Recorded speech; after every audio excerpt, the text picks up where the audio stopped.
Hi. I know I am cutting into the evening for some of you, and I don't mean to do that. It just happens to be the first time I've been able to come live today. So, my question is this to you. Are you ready to study the Word together? Is it hot where you are? It is hot here. I don't know about you. It's really hot here. I kind of widened my screen a little bit. There we go. I'm trying to get online to make sure.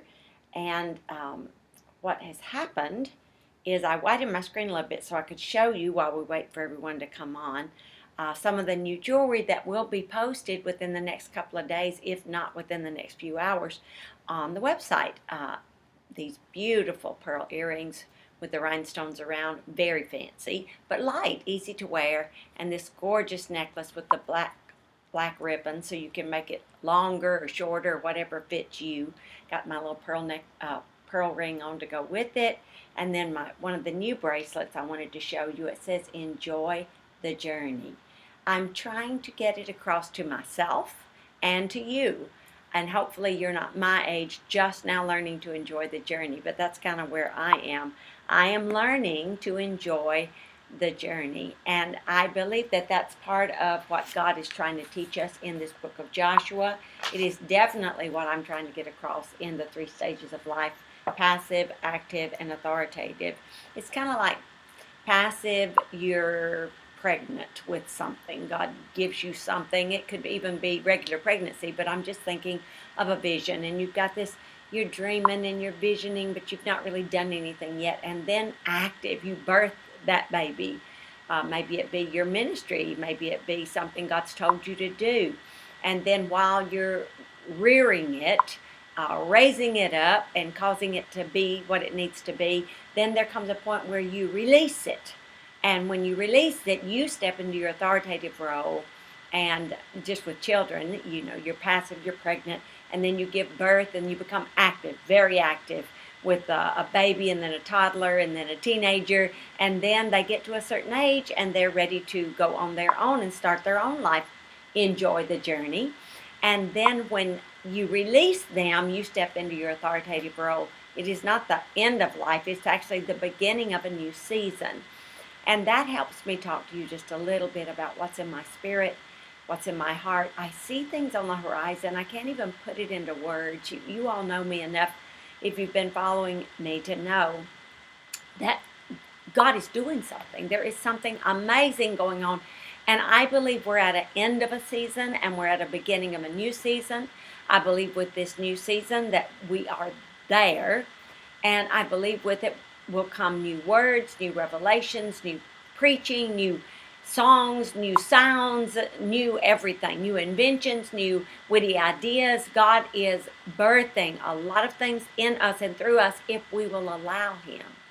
I posted today that God always has more than enough people standing in line behind you that are willing to do what you were unwilling to do. And I just believe God gave that to me. If I'm unwilling to do something, God's got thousands of people standing in line that are willing to do it. So we need to get willing to obey God and understand that our age has nothing to do with our willingness. In fact, the longer you wait to leap, God's told you to do something. The longer you wait, you think, well, I can't do it. It's so risky. The older you get, the more risky it is. So come on, just jump. Do what God has told you to do, and don't be afraid to fail. What would you do if you knew you couldn't fail?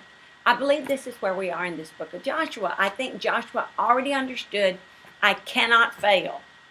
I have God on my side. How could I fail? And he wasn't afraid of anything. Caleb comes along at 85 years old, says, I'm stronger than I was at 40. I'm more able to battle at 85 than I was at 40. And I think what he's saying is I'm equally as strong, but I have wisdom to go with that now.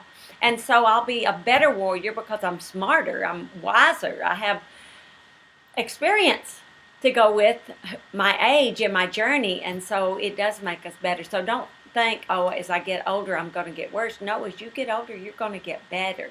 Enjoy the journey and enjoy every moment of it. So I'm encouraging you, go on our website and get some things ordered. Get this Joshua, Judges, and Ruth Passion Translation ordered. Get the 3 Stages of Life ordered any way you can. In print, audio is fantastic. If you haven't listened to the audio, you'll love it. And then you can also get it in an e-file. You can download it into your devices. Go on the jewelry site, which is also on the website, and you can order Enjoy the Journey, the new earrings, the new necklace, the rings. So many new pieces are on there. I'm encouraging you to bless our ministry that way. And maybe the Lord's just moving on your heart to partner with us, to covenant with us, to be joining us in partnership, or maybe just a donation because you're enjoying the Bible study. So whatever it is, we appreciate it, and we pray over it, and we believe God to bless you in mighty ways. Now let's see who's with us. Cassandra and Sherry. Sherry, your necklace went out today. Malicia, nice to see you. Connie, so good to see you. It's warm there too. It's 110 here today. Jessie, good to see you, sweetheart. Charlie, love you, honey. Laura, Malicia, it's been raining here, but you're in Florida. Yeah. Ruth, hello in Indonesia. How is your weather there? Choppy today from here. I think I'm okay here. I haven't seen any lag in my internet. And thank God I've gotten a used but much newer Mac thanks to Carol Pilot's donation to help me with the studio computer, and Stephanie said she would help me get it transferred, the eCam Live and all the programs that we use to come to you. She'll get it, help me transfer it over, and I'll be able to come in with a new computer soon, or at least new to me, much newer than this one. I see Lauren says you're experiencing choppy too. It's not chopping on this end. That's so funny. Hopefully that'll be the end of it. Is it keep doing that? Is it continuing to do that, Cassandra, or is it better now? Hi, Janice. Yep, reminds me about what Mordecai told Esther. God will raise up another if we don't. That's right. And Cynthia, hi, sweetheart. Hope all is doing well. Thank you so much. Are we choppy now, or are we smoothed out? Let me know. Hopefully we're doing much better. Dana, good to see you. Everybody, are we smoothed out? I don't want to start teaching if we're still choppy. And I know a lot of the people that would join us are in the women's Bible study at House of Prayer on Monday night, and they're not out yet. And I knew when I did this that would be a problem. So hopefully it is all going well, and it's not being so choppy now. Are we better? Let me know if we're better. Now, we're coming into Joshua 16, and I said to the Lord, I'm trying to keep this exciting, but it's quite tedious reading all this. And he said, inheritance is never tedious. He's talking about inheritance here. He wants us to understand that he doesn't miss anybody, that he is not leaving anyone out, that everyone who has positioned themselves to receive inheritance, I'm talking about if you're a tither, if you're a giver, if you're in covenant with God, if Jesus is your Lord and Savior, if you're filled with the Holy Spirit, if you're asking for the baptism of fire, are you doing the things on your end to keep you in covenant? Is sin out of your life? Are you walking pure and holy before the Lord? Are you righteous? Are you doing the right things that you need to be doing? So I'm just waiting to see if anyone will tell me, are we still choppy? Or are we buffering? Are you good there? Because on my end, it's going out good. So just let me know. Now, the land given to Joseph's descendants. This is chapter 16, and now we're to Joseph. All right, good. Thank you, Laura, for letting me know. The territory assigned to Joseph's descendants began east of the springs of Jericho near the Jordan, then turned north through the desert and into the hill country as far as Bethel. From Bethel, that is Luz, it crossed over to Archite, territory of Adaroth. It then descended westward to the territory of the Japhletites as far as the border of Lower Beth Horon and Gezer, ending at the Mediterranean Sea. So that's a good thing because they're getting coastland. Ephraim and Manasseh, the descendants of Joseph, inherited this entire territory. Now remember, half of Manasseh stayed on the other side, on the east side. But the western side is getting them toward the Mediterranean, so the land is getting more and more valuable, I would say. The land given to Ephraim's descendants. The southern boundary of the territory of the tribe of Ephraim went from Adaroth Adar in the east to Upper Beth Horon, then westward to the Mediterranean Sea. The northern boundary went from Mikmathah to the east of Taanath Shalloh, and going further to the east of Janoah. From Janoah, the border descended to Adaroth and Naarah. It touched Jericho and came out at the Jordan River. From Tappuah, it proceeded westward to the Cana ravine and ended at the sea. The inheritance of the families of the tribe of Ephraim also included the towns and villages set apart from them within the territory of West Manasseh. However, the Ephraimites did not drive out the Canaanites from the city of Gezer, which means they did not obey God. He told them when they went in to take a land, don't intermingle with them, drive the heathen out. Drive the heathen out of the land. Drive the Canaanites out of the land. But they conscripted the Canaanites to serve them to this day. But they conscripted the Canaanites to serve them to this day. So they made a deal with them to serve them. Now I'm going to go on into 17 because 16 was just a few verses and it was about territory. It was 10 verses. The half-tribe of West Manasseh. Joshua assigned land to the descendants of Manasseh, Joseph's firstborn son. Joshua allotted Gilead. Remember the balm of Gilead? That's where the healing came from. Joshua allotted Gilead and Bashan to Machir, the firstborn of Manasseh, the father of Gilead, because he was a brave warrior. Now notice here, Joshua allotted Gilead and Bashan. Now Gilead turns out to be a place. The balm of Gilead is a place, but it's also a person. Gilead and Bashan to Machir, the firstborn of Manasseh, the father of Gilead, because he was a brave warrior. So this is Joseph's grandson, and he's a brave warrior.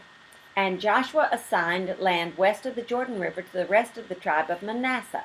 The male descendants of Manasseh were Abiezer, Helek, Asriel, Shechem, Hefer, I'd hate to be named Heifer, I'll call it, Heifer, and Shemida. All of these men were heads of families, and each of their families received territory west of the Jordan River. Manasseh's grandson Gilead had a son named Heifer, who had a son named Zelophehad, who had no sons. Now listen to this beautiful story. But he did have 5 daughters, Mahlah, Noah, Hoglah, Milcah, and Tirzah. They came before the priest Eleazar and Joshua, son of Nun, and the leaders, and said, Yahweh commanded Moses to give us an inheritance among our relatives. So according to Yahweh's commandment, he gave an inheritance to them as he did to their uncles. Now I just want you to notice, this is in verse 4 and 5. So it gives their meaning of these women's names.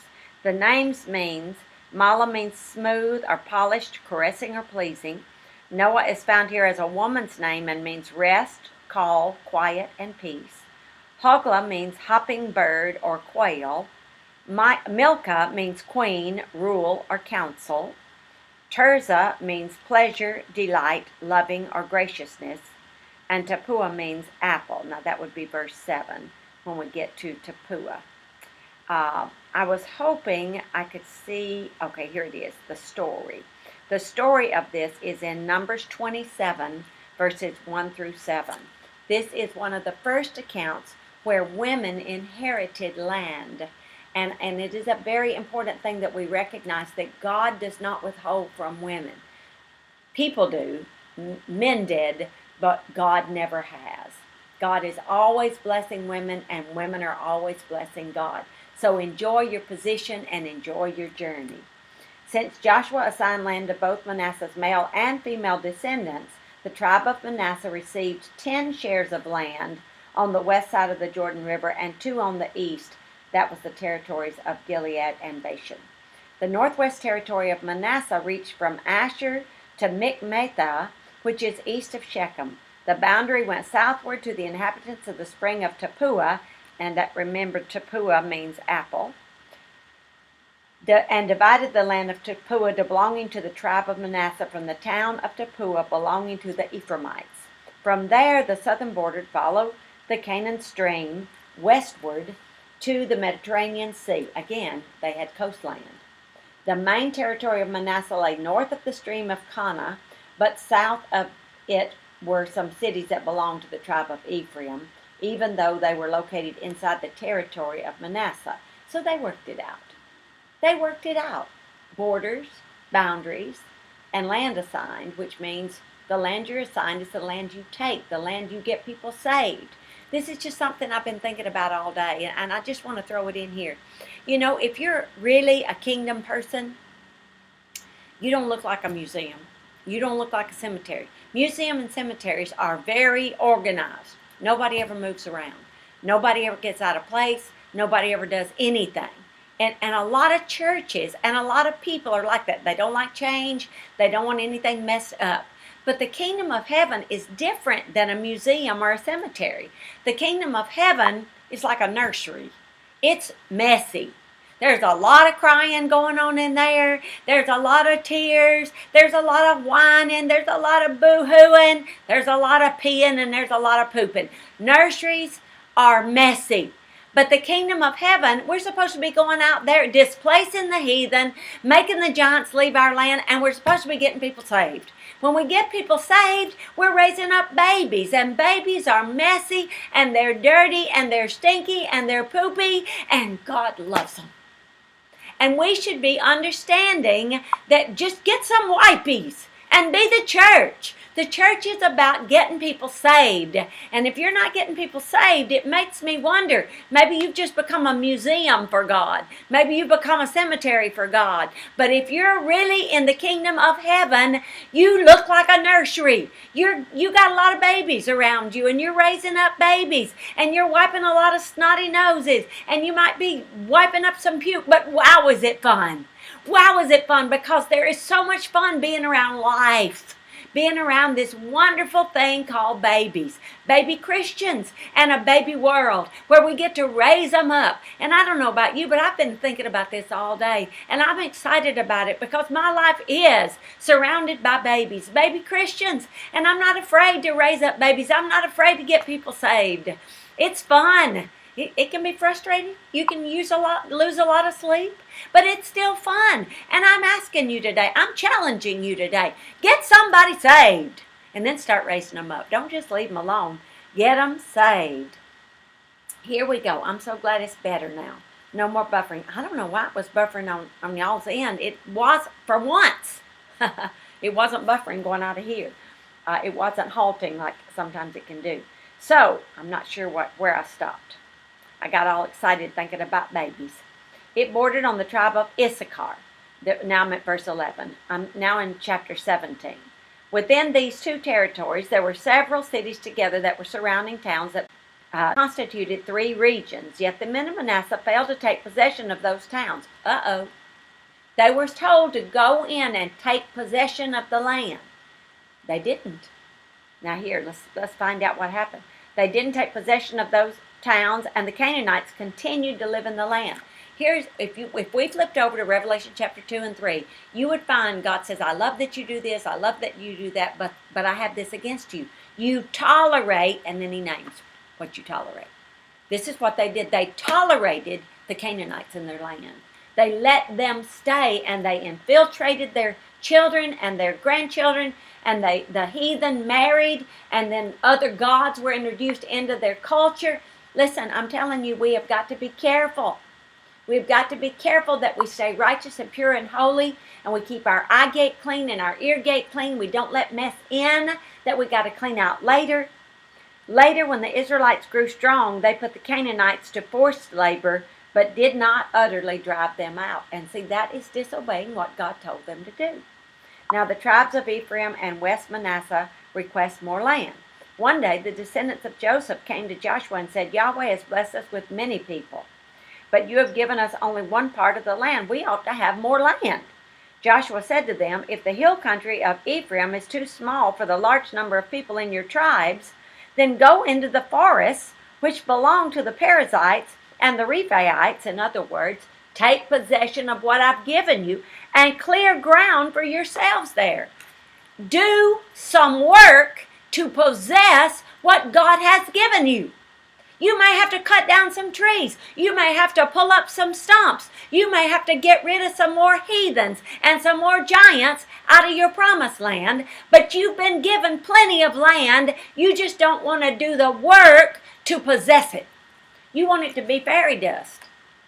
The descendants of Joseph answered, indeed, there's not enough room for us in the hill country of Ephraim. Yet all the Canaanites who live in the plain have chariots with iron-rimmed wheels, both those in Bethshean and its villages, and those in the valley of Jezreel. Boy, these people don't deserve the land, because all they're doing is pointing out the strength of the enemy, instead of pointing out the strength of their God.